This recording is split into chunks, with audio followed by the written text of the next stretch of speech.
오늘은 죽음을 이기신 예수라는 제목으로 하나님의 말씀을 함께 나누겠습니다. 특별히 오늘 읽은 마태복음 14장 1절부터 12절까지의 말씀은 요한의 죽음에 관한 본문입니다. 우리가 이 본문에 대해서 자세히 알기 위해서 먼저 요한의 인생에 대해서 생각해 볼 필요가 있습니다. 여러분, 요한이 누구입니까? 요한은 예수님의 사촌으로서 6개월 먼저 태어났고요. 또 처녀 마리아가 그러했듯 아이를 가질 수 없었던 어머니에게서 하나님의 은혜로 잉태되어 태어났습니다. 그리고 이 요한은 천사로부터 요한, 그 이름을 받고 태어난 인물입니다. 그리고 특별히 누가복음 1장 15절에 보면 그가 주님 앞에 큰 자가 되며 포도주나 독한 술을 마시지 아니하고 모태로부터 성령의 충만함을 받았다고 기록되어 있습니다. 그리고 1장 80절에는 그가 자라며 심령이 강해지고 이스라엘에게 나타나는 날까지 빈들에 있었다고 묘사하고 있습니다. 여러분, 이것은 마리아에게 성령으로 잉태되어 천사로부터 그 이름을 계시받았던 예수님, 그리고 누가복음 2장 40절의 기록처럼 자라며 강해지고 지혜가 충만하며 하나님의 은혜가 그 위에 있다고 했던 예수님의 성장과 거의 같은 모습입니다.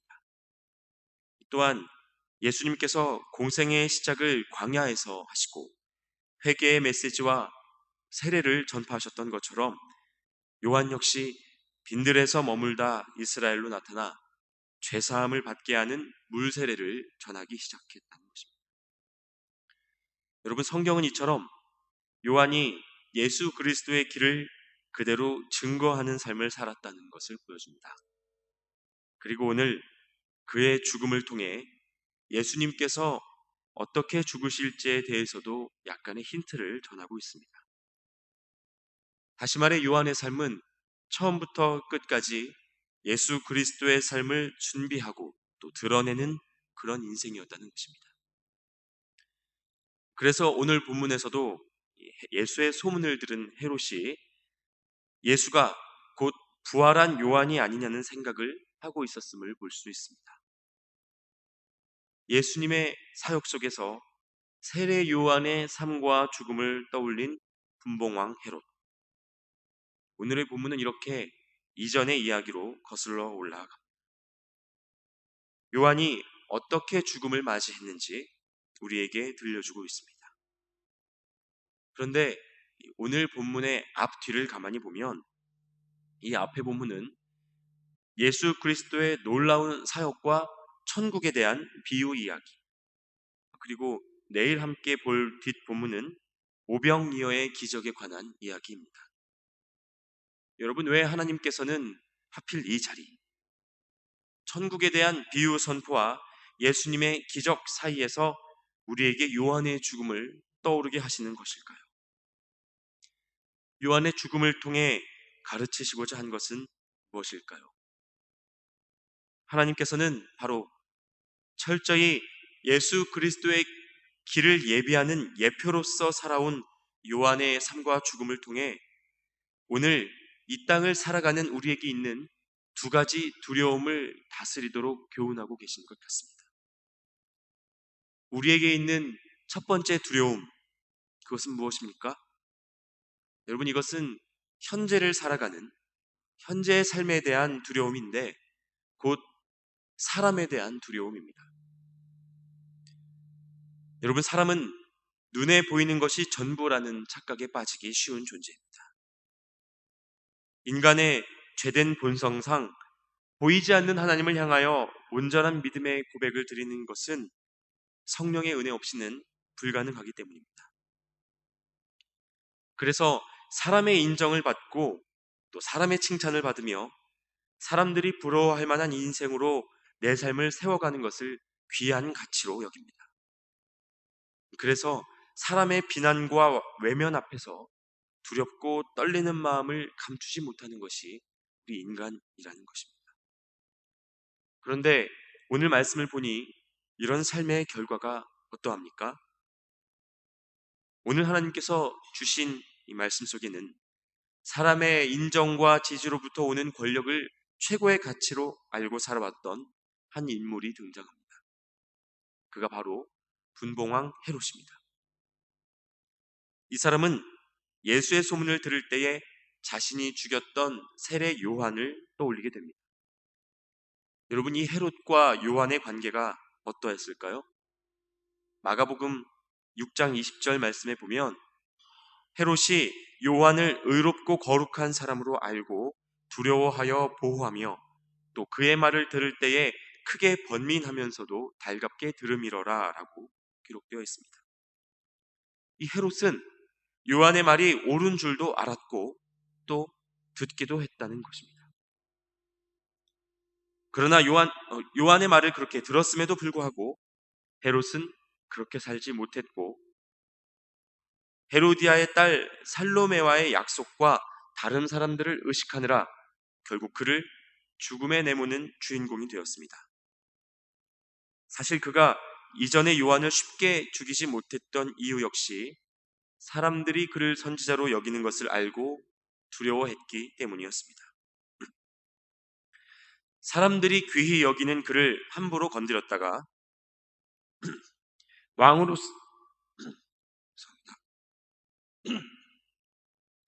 왕으로서 사람들의 지지를 받지 못하고 해를 겪게 되는 것은 아닐까? 헤롯은 그것이 두려웠던 것입니다.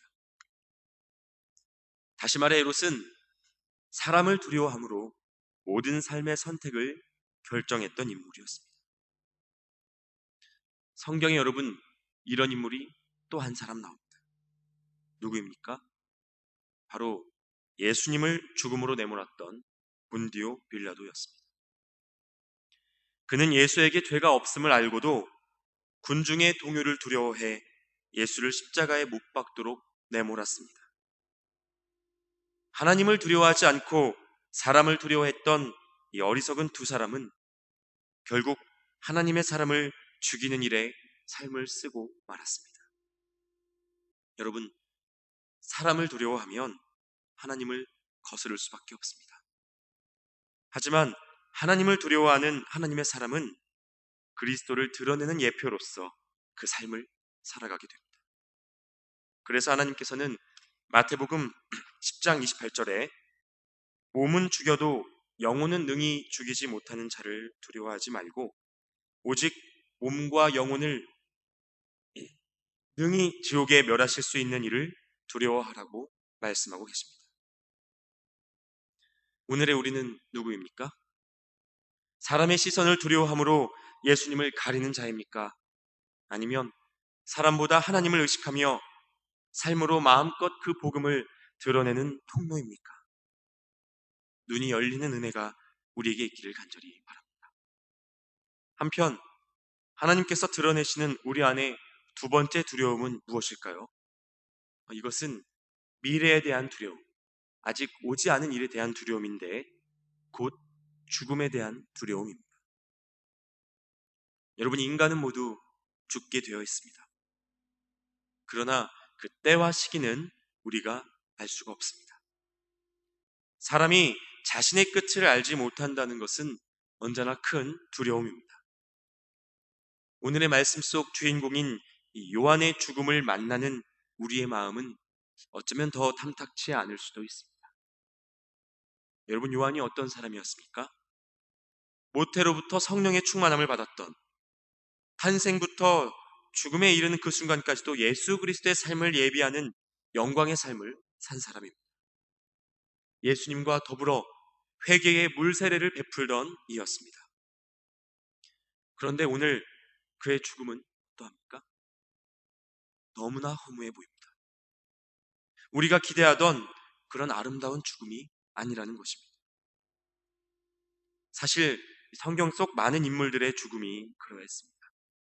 물론 엘리야처럼 불병과 함께 올라가거나 또 에녹처럼 죽지 않고 천국에 올라간 이도 있었지만 모세는 평생의 종착지였던 가나안을 눈앞에 두고 바라보자마자 죽음을 맞이했으며 스데반은 예수 그리스도의 이름 때문에 돌에 맞아 죽음을 맞이했습니다. 그리고 오늘의 요한은 어린 여자아이의 춤 하나 때문에 아무 저항도 하지 못하고 그 삶을 마무리해야 했습니다. 비단 성경 속뿐만 아니라 오늘 우리가 살아가는 이 시대 속에서도 많은 선교 현장에서도 그리스도의 이름 때문에 많은 이들이 허무한 죽음을 맞기도 합니다. 여러분, 이것이 하나님의 능력이 없어서입니까? 아니면 하나님께서 우리를 돌보지 않으시기 때문입니까? 그렇지 않다는 것입니다. 오히려 하나님은 이들에게 주어진 이 하찮아 보이는 죽음 속에서 진짜 삶의 의미를 찾도록 우리를 촉구하고 계신 것입니다. 다시 말해, 아름다운 죽음, 명예로운 죽음을 맞이하는 것보다 어떻게 사느냐 하는 것이 주님 보시기에 더 중요한 문제이며, 살아있는 동안 하나님의 아름다움을 증거하는 것이 곧 우리의 영광이라고 보여주고 계신 것입니다. 여러분, 세상이 우리 안의 복음과 그 가치를 받아주지 못하는 것은 어쩌면 당연한 일입니다. 하지만 그들이 우리에게 부을 수 있는 최악의 저주, 죽음은 오히려 믿는 우리 모두에게 아름다운 시작이 된다는 것을 그리스도인은 알고 있습니다. 그래서 모세는 가나안을 앞두고 죽는 일에 억울함을 호소하지 않았고, 스데반은 죽어가는 동안에도 저들의 죄를 용서하여 달라고 빌 수 있었으며, 요한은 목배임 당한 초라한 죽음을 통해서도 예수 그리스도의 십자가를 드러내고 있는 것입니다. 여러분, 만약 죽음으로써 모든 것이 끝났다면 이 모든 이야기는 우리에게 아무런 소망이 되지 않을 것입니다. 하지만 여기에서 우리가 기억해야 할 한 가지가 있습니다. 요한의 이야기는 죽음으로 끝났을지언정 그가 예비했던 예수 그리스도는 십자가 죽음으로 끝나지 않고 부활하셨다는 사실입니다.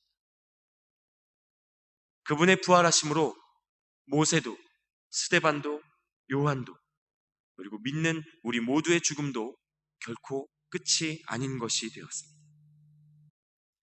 로마서 6장 5절은 만일 우리가 그의 죽으심과 같은 모양으로 연합한 자가 되었으면 또한 그의 부활과 같은 모양으로 연합한 자도 되리라 라고 말씀하고 계십니다. 다시 말해, 죄의 종노릇하던 내가 예수 그리스도와 함께 십자가에 죽은 줄을 믿은 자는 그분의 부활과 같은 모양으로 산 자로 여기라는 것입니다. 그래서 여러분, 예수 그리스도를 믿는 믿음 안에는 죽음을 이기는 힘이 있습니다. 그러므로 여러분, 오늘을 살아가는 동안에도 사람을 두려워하지 말고 죽음을 두려워하지 말기를 바랍니다. 사람을 두려워하고 죽음을 두려워하는 우리의 본성에 의지하지 말고 세상을 두려워하지 말고 하나님을 경외하는 예수의 생명으로 사시기를 바랍니다. 이 땅의 것 말고 하늘의 것을 바라보며 죽음을 이기는 믿음의 삶으로 우리를 초청하신 예수 그리스도의 십자가를 바라보아야 합니다. 주의 길을 예비하고 하나님의 마음을 외치다 사라진 세례 요한의 삶, 여러분, 그 죽음은 결코 헛되지 않았습니다. 그리고 이제는 우리가 다시 오실 예수님을 준비하는 그의 길로 걷기를 촉구하는 오늘의 음성으로 우리에게 들려지고 있는 것입니다. 사람을 두려워하는 마음, 죽음을 두려워하는 마음, 이것을 이기고 예수의 생명으로 승리하는 여러분 모두가 되시기를 간절히 기도합니다. 함께 기도하겠습니다.